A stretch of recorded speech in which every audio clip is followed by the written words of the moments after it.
আজকের ভিডিওতে রায়ামাটির প্রশ্নবিদরা 2025 সালের সপ্তম শ্রেণীর ভূগোল বিষয়ে প্রথম পরীক্ষায় মূল্যায়নের যে 7 নম্বর প্রশ্নপত্রটি রয়েছে অর্থাৎ Hooghly branch government school and Malda জেলা স্কুল এই বিদ্যালয়গুলির সমস্ত প্রশ্নের উত্তরগুলি করব।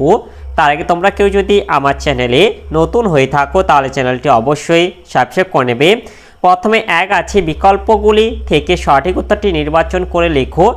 এক আছে কর্কট সংক্রান্তি বলা হয়, এটা 21শে জুনকে। এরপর 2 আছে মুক্তিবেগের পরিমাণ সেকেন্ড, এটা 11.2 কিমি। এরপর 3 আছে অধিবর্ষের বছরটি হলো, এটা 1996 খ্রিস্টাব্দ। এরপরে 4 আছে মূলমধ্য রেখা থেকে পূর্বে গেলে সময়, এটা এগিয়ে যায়। এরপর 5 আছে পন্টিক ও টরাস পর্বতশ্রেণীর মাঝে রয়েছে, এটা আনাতোলিয়া মালভূমি। এরপর 6 আছে বিশ্বের বৃহত্তম সামুদ্রিক তৈলখনি, এটা সাফানিয়া। এরপর 2 দাগের এতে আছে উপযুক্ত শব্দ বসিয়ে শূন্যস্থান পূরণ করো। একে আছে এটা 82 ডিগ্রি 30 মিনিট পূর্ব দ্রাঘিমার স্থানীয় সময়কে সারা ভারতে প্রমাণ সময় বলে ধরা হয়। এরপর 2 আছে বায়ুর চাপ মাপার যন্ত্র হলো, এটা ব্যারোমিটার। এরপরে বিতে আছে নিচের প্রশ্নগুলির এক কথায় উত্তর দাও, যে কোনো দুটি। এক আছে রবি মার কথার অর্থ কি? রবি কথার অর্থ হলো সূর্য, মার কথার অর্থ হলো পথ। এরপরে 2টা আছে জিপিএস এর পুরো কথাটা কি? এটা গ্লোবাল পজিশনিং সিস্টেম। এরপর 3 আছে অক্ষরেখার অপর নাম কি? অক্ষরেখার অপর নাম হলো সমাক্ষরেখা। এরপর 4 আছে কোন শহরকে চীনের ম্যানচেস্টার বলে? এটা সাংহাই শহরকে। এরপরে 3 আছে নিচের প্রশ্নগুলির সংক্ষিপ্ত উত্তর দাও, যে কোনো দুটি। এক আছে চান্দ্রমাস কি? এর উত্তরটি হলো পৃথিবীকে একবার প্রদক্ষিণ করতে পৃথিবীর একমাত্র উপগ্রহ চাঁদের সময় লাগে প্রায় 28 দিন, এই সময়কে চান্দ্রমাস বলে। এরপরে 2 আছে নিশীথ সূর্যের দেশ কাকে বলা হয়? এর উত্তরটি হলো 21শে মার্চ থেকে 23শে সেপ্টেম্বর পর্যন্ত উত্তর মেরু অঞ্চলে সূর্য অস্ত যায় না, অর্থাৎ এই সময় একটানা 6 মাস দিন। ফলে নরওয়ে হামারফেস্ট বন্দরে সাধারণত মে মাস থেকে জুলাই মাস পর্যন্ত গভীর রাতেও সূর্যকে দেখা যায়। এজন্য নিশীথ সূর্য এবং নরওয়ে হামারফেস্ট বন্দর ও তার আশপাশের অঞ্চলকে নিশীথ সূর্যের দেশ বা মধ্যরাত্রির সূর্যের দেশ বলে। এরপরে 3 আছে সমচাপ রেখা কাকে বলে? এর উত্তরটি হলো বছরে কোনো একটি নির্দিষ্ট সময়ে পৃথিবীর যেসব স্থানে একই পরিমাণ বায়ুচাপ থাকে সেই সব স্থানগুলিকে মানচিত্রে যে কাল্পনিক রেখা দ্বারা যুক্ত করা হয় তাকে সমচাপ রেখা বা সমপ্রেস রেখা বা বায়ুচাপ রেখা বলে। এরপরে 4 আছে এশিয়া মহাদেশের উষ্ণ মরু জলবায়ু অঞ্চলের 2টি বৈশিষ্ট্য লেখো। এর উত্তরটি হলো এই যে উষ্ণ মরু জলবায়ু অঞ্চল এর বৈশিষ্ট্য হলো এক উষ্ণতা, গ্রীষ্মকালীন গড় উষ্ণতা 30 ডিগ্রি সেলসিয়াস থেকে 35 ডিগ্রি সেলসিয়াস এবং শীতকালীন গড় উষ্ণতা 15 ডিগ্রি সেলসিয়াস থেকে 25 ডিগ্রি সেলসিয়াস। এরপর হচ্ছে 2 যেটা বৃষ্টিপাত, বার্ষিক বৃষ্টিপাতের পরিমাণ মাত্র 10 থেকে 25 সেমি। এরপরে 4 আছে নিচের প্রশ্নগুলির সংক্ষিপ্ত ব্যাখ্যামূলক উত্তর দাও, যে কোনো দুটি। এক আছে অপসূর অবস্থান ও অনুসূর অবস্থানের পার্থক্য লেখো। এর উত্তরটি হলো অপসূর অনুসূর বিষয় 1 তারিখ 4 জুলাই, এটা 3রা জানুয়ারি। এরপর 2 আছে সূর্য থেকে পৃথিবীর দূরত্ব প্রায় 15 কোটি 20 লক্ষ কিমি, এটা প্রায় 14 কোটি 70 লক্ষ কিমি। এরপরে 3 আছে সূর্যের আকার দূরতম স্থান বলে সূর্যকে ছোট দেখায়, তবে নিকটতম স্থান অবস্থান বলে সূর্যকে বড় দেখায়। এরপরে 4 আছে পরিক্রমণের বেগ, অপসূর অবস্থানে পৃথিবীর পরিক্রমণের বেগ সামান্য হ্রাস পায়, অনুসূর অবস্থানে পৃথিবীর পরিক্রমণের বেগ সামান্য বৃদ্ধি পায়। এরপরে পৃথিবীর মেরুরেখার অবস্থান, পৃথিবীর মেরুরেখা কক্ষপথের ভেতরের দিকে অবস্থান করে, পৃথিবীর মেরুরেখা কক্ষপথের বাইরের দিকে অবস্থান করে। এরপরে ঋতু, এই সময় উত্তর গোলার্ধে গ্রীষ্মকাল ও দক্ষিণ গোলার্ধে শীতকাল, এই সময় উত্তর গোলার্ধে শীতকাল ও দক্ষিণ গোলার্ধে গ্রীষ্মকাল। এরপরে 2 আছে দ্রাঘিমা রেখা ও অক্ষরেখা 3টি পার্থক্য লেখো। এর উত্তরটি হলো অক্ষরেখা দ্রাঘিমা রেখা বিষয় এক সংজ্ঞা পৃথিবীর সম অক্ষাংশযুক্ত স্থানগুলিকে যুক্ত করলে পূর্ব থেকে পশ্চিমে বিস্তৃত যে কাল্পনিক রেখা পাওয়া যায় তাকে অক্ষরেখা বলে। পৃথিবীর সম দ্রাঘিমাযুক্ত স্থানগুলিকে যুক্ত করলে উত্তর থেকে দক্ষিণে যে কাল্পনিক রেখা পাওয়া যায় তাকে দ্রাঘিমা রেখা বলে। এরপর দুই আছে সংখ্যা নিরক্ষরেখার উভয় দিকে সমান্তরালভাবে 1 ডিগ্রি অন্তর 89টি বৃত্তাকার অক্ষরেখা টানা যায়। মূলমধ্যরেখার উভয় দিকে 180টি অর্ধবৃত্তাকার দ্রাঘিমা রেখা টানা যায়। এরপর 3 আছে আকৃতি। অক্ষরেখাগুলি পূর্ণবৃত্তাকার, প্রতিটি অক্ষরেখা পরস্পর সমান্তরাল। দ্রাঘিমা রেখাগুলি অর্ধবৃত্তাকার, প্রতিটি দ্রাঘিমা রেখা পরস্পর সমান্তরাল নয়। এরপর 4 আছে সর্বোচ্চ ও সর্বনিম্ন মান। অক্ষরেখা সর্বোচ্চ মান 90 ডিগ্রি এবং সর্বনিম্ন মান 0 ডিগ্রি। দ্রাঘিমা রেখা সর্বোচ্চ মান 180 ডিগ্রি এবং সর্বনিম্ন মান 0 ডিগ্রি। তোমাদের এখানে 3টে পার্থক্য চাইছে, তাই 3টি বলে দেবে। এরপর 3টা আছে এশিয়ার উত্তর বাহিনী নদীগুলিতে প্রায় বন্যা হয় কেন? এর উত্তরটি হলো এশিয়ার উত্তর বাহিনী নদীগুলির মধ্যে ওব, ইনিসি ও লেনা উল্লেখযোগ্য। এই নদীগুলির মধ্যে এশিয়ার পার্বত্য অঞ্চল থেকে উৎপন্ন হয়ে উত্তর বাহিনী হয়ে সাইবেরীয় সমভূমির উপর দিয়ে প্রবাহিত হয়ে উত্তর মহাসাগরে পতিত হয়েছে। এশিয়ার উত্তর বাহিনী নদীগুলি বন্যাপ্রবণ এবং এই নদীগুলিতে বছরে 2বার বন্যা হয়, কারণ উত্তর বাহিনী নদীগুলি বছরে 3 থেকে 4 মাস এবং মোহনা অঞ্চলে 8 থেকে 9 মাস বরফে ঢাকা থাকে। এর ফলে নদীর উচ্চ প্রবাহে বসন্তকালে বরফ গলে গেলেও নিম্ন প্রবাহে নদীর মোহনা অঞ্চল বরফাবৃত থাকে, ফলে এই সময় উৎস অংশের বরফ গলার জল মোহনার আগেই বাধাপ্রাপ্ত হয়ে বন্যার সৃষ্টি করে। এরপর 2 আছে শরৎকালে নদীর মোহনা অঞ্চলে জল জমে বরফে পরিণত হয় এবং উৎস অঞ্চল থেকে আগত বৃষ্টির জল জমে গিয়ে বন্যা সৃষ্টি করে। তাই গ্রীষ্ম শুরুতে অর্থাৎ বসন্তকালে এবং শীতের শুরুতে অর্থাৎ শরৎকালে এই 2বার নদীগুলিতে বন্যা হয়। এরপরে 4 আছে এশিয়া মহাদেশের উত্তরে বিশাল সমভূমির বর্ণনা করো। এর উত্তরটি হলো উত্তরের বিশাল সমতল ভূমি বিস্তার পূর্বে প্রশান্ত মহাসাগর থেকে পশ্চিমে ইউরাল পর্বত এবং উত্তরে উত্তর মহাসাগর থেকে দক্ষিণে উচ্চ মালভূমি পর্যন্ত এই অঞ্চল বিস্তৃত। এশিয়ার উত্তরে এই সমভূমি পৃথিবীর বৃহত্তম সমভূমি। বৈশিষ্ট্য 1 হচ্ছে এই সমভূমি পশ্চিমে বিস্তৃত এবং পূর্বে সংকীর্ণ, দেখতে প্রায় ত্রিভুজ আকৃতি। 2 সমভূমির মধ্য দিয়ে বয়ে যাওয়া নদীগুলির প্রবাহ দেখে বোঝা যায় সমভূমিটি দক্ষিণ পূর্ব দিক থেকে উত্তর পশ্চিম দিকে ঢালু। 3 এশিয়া মহাদেশে প্রায় 20% স্থান অধিকার করে রয়েছে এই সমভূমি।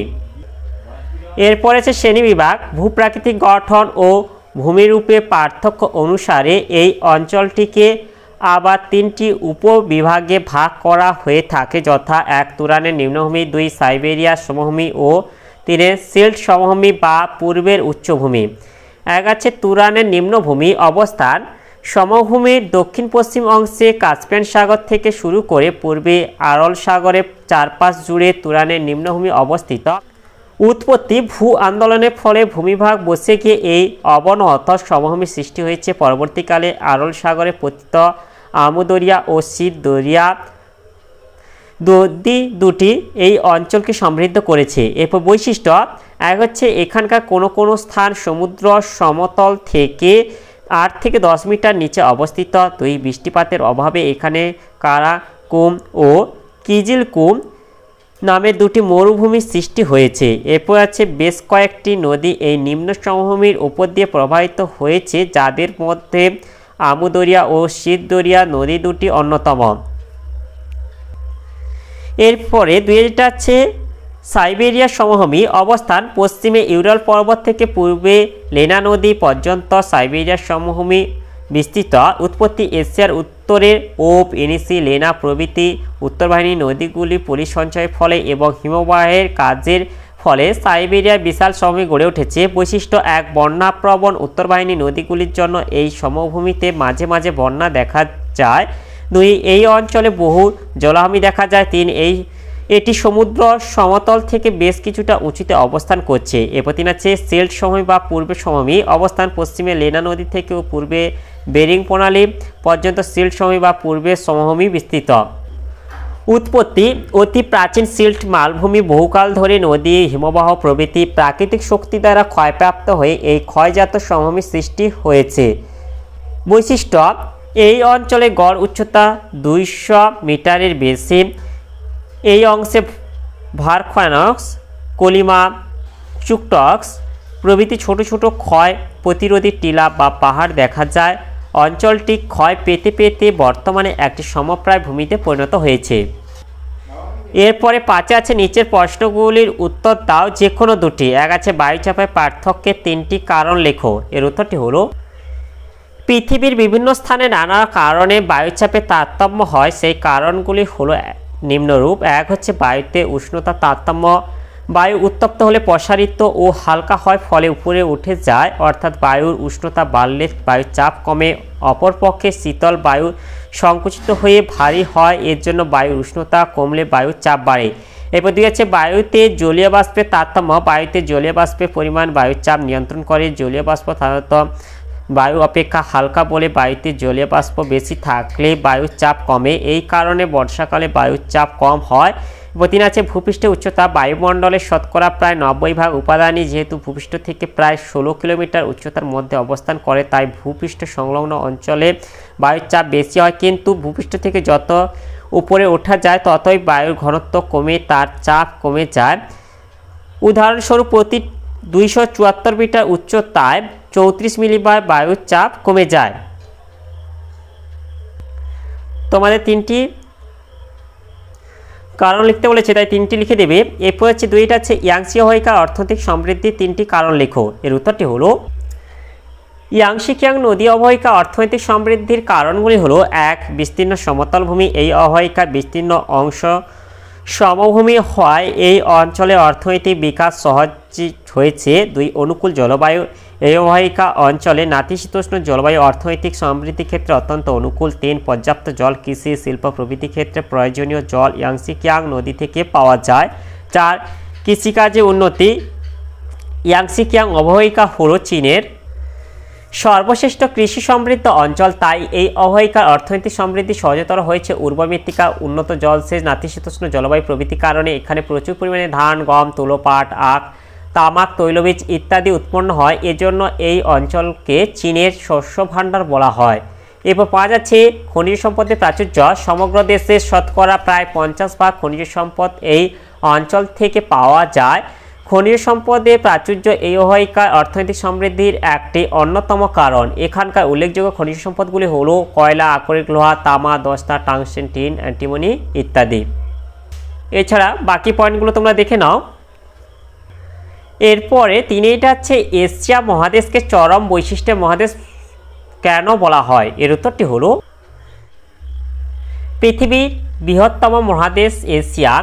একসময় শিক্ষা দীক্ষা, শিল্প, ব্যবসা বাণিজ্যে এই মহাদেশ পৃথিবীর অন্য সমস্ত মহাদেশেরই পথপ্রদর্শক ছিল। মহাদেশটির ক্ষেত্রফল বিশাল হয়। ভূপ্রকৃতি, নদ নদী, জলবায়ু ও স্বাভাবিক উদ্ভিদ ইত্যাদি প্রাকৃতিক এবং সাংস্কৃতিক তথা অর্থনৈতিক পরিবেশের মধ্যে বৈচিত্র্য লক্ষ্য করা যায়। যেমন অবস্থান, এশিয়া মহাদেশের অবস্থান ইউরোপ ও আফ্রিকা মহাদেশের পূর্ব দিকে অক্ষাংশ ও দ্রাঘিমা অনুসারে। এই মহাদেশ পশ্চিমে প্রায় 26 ডিগ্রি 04 মিনিট পূর্ব দ্রাঘিমা থেকে শুরু করে পূর্বে প্রায় 169 ডিগ্রি 40 মিনিট পশ্চিম দ্রাঘিমা এবং উত্তরে প্রায় 77 ডিগ্রি 43 মিনিট উত্তর অক্ষাংশ থেকে দক্ষিণে প্রায় 1 ডিগ্রি 16 মিনিট দক্ষিণ অক্ষাংশ পর্যন্ত বিস্তৃত।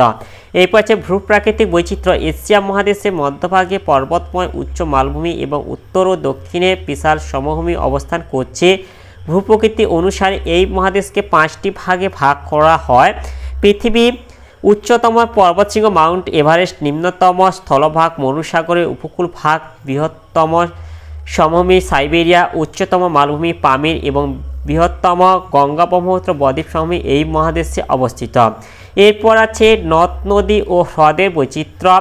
এই মহাদেশে তুষারগোলার জলে পুষ্ট অসংখ্য নদ নদী যেমন রয়েছে তেমনি অতি ক্ষুদ্র অন্তর্বাহিনী নদীও রয়েছে। এই মহাদেশের উল্লেখযোগ্য নদীগুলি হলো Ob, Yenisei, Lena, Tigris, Euphrates, Ganga, Brahmaputra, Yangtze, Kiang, Hwang Ho, Sindhu, Mekong, Tarim ইত্যাদি। পৃথিবীর বৃহত্তম হ্রদ কাস্পিয়ান সাগর, গভীরতম হ্রদ বৈকাল এই মহাদেশে অবস্থিত। এরপর আছে ভূগাঠনিক বৈচিত্র্য। সমগ্র মহাদেশটি প্রাচীন ভূখণ্ড অর্থাৎ আঙ্গারাল্যান্ড ও গন্ডোয়ানা ল্যান্ডের সমন্বয়ে গঠিত হলেও নবীন ভঙ্গিল পর্বত হিমালয়ে অবস্থান ভূগাঠনিক বৈচিত্র্য সৃষ্টি করেছে। অপরদিকে সুন্দরবন অঞ্চলের মতো অনেক অঞ্চলে বদ্বীপ গঠনের কাজ এখনও চলছে। এরপর হচ্ছে জলবায়ু বৈচিত্র্য। বিশাল এই মহাদেশের বিভিন্ন অংশে ভিন্ন ভিন্ন ধরনের জলবায়ু দেখা যায়। যেমন এই মহাদেশে উত্তরাংশে সারা বছর শীতকাল থাকলেও দক্ষিণাংশে সারা বছর গ্রীষ্মকাল বিরাজ করে। জলবায়ু বৈচিত্র্য অনুসারে সমগ্র মহাদেশটিকে 11টি জলবায়ু অঞ্চলে ভাগ করা যায়। পৃথিবীর অন্যতম উষ্ণতম স্থান ইসরায়েলের তিরাত জোভি, শীতলাবস্থান রাশিয়ার ভারখনক্স এবং সর্বাধিক বৃষ্টিবহুল স্থান চেরাপুঞ্জির মৌসিনরাম এই মহাদেশেই অবস্থিত। এরপরে আছে স্বাভাবিক উদ্ভিদের বৈচিত্র্য। জলবায়ু বৈচিত্র্যের উপর নির্ভর করে এখানে স্বাভাবিক উদ্ভিদের বিভিন্নতাও চোখে পড়ার মতো। পৃথিবীর বৃহত্তম সরলবর্গীয় বনভূমি তৈগার অবস্থান যেমন এই মহাদেশে, তেমনি আবার উদ্ভিদশূন্য থর, তাকলামাকান ও গোবি মরুভূমির অবস্থানও এই মহাদেশে। এরপর 7 আছে জনবন্টনের বৈচিত্র্য। বিশ্বের সর্বাধিক জনবহুল মহাদেশ হলো এশিয়া। মহাদেশটি বিভিন্ন স্থানে জনঘনত্বের বৈচিত্র্য লক্ষণীয়। সাইবেরিয়া তুন্দ্রা অঞ্চল প্রায় জনমানবহীন। চীন ও ভারতের মতো বৃহত্তম জনবহুল দেশ দুটিও এশিয়া মহাদেশে অবস্থিত। এরপর আছে সামাজিক ও অর্থনৈতিক গুরুত্ব। ভৌগোলিক পরিবেশের বৈচিত্র্য কৃষি, শিল্প প্রভৃতি অর্থনৈতিক ক্ষেত্রগুলিতে বিভিন্নতা সৃষ্টি করেছে। এখানে জাপান, চীনের মতো উন্নত দেশগুলির সঙ্গে আফগানিস্তান, লাওসের মতো অনুন্নত দেশে সহাবস্থান লক্ষ্য করা যায়। তাহলে আজকের ভিডিওতে আমরা সপ্তম শ্রেণীর ভূগোল বিষয়ে যে 7 নম্বর প্রশ্নপত্রটি ছিল তার সমাধান করলাম। আর তোমরা কেউ যদি আমার চ্যানেলটা এখনও সাবস্ক্রাইব করে রাখোনি তাহলে চ্যানেলটা অবশ্যই সাবস্ক্রাইব করে নেবে এবং ভিডিওটি ভালো লাগলে ভিডিওটিকে অবশ্যই লাইক, কমেন্ট ও শেয়ার করে দেবে।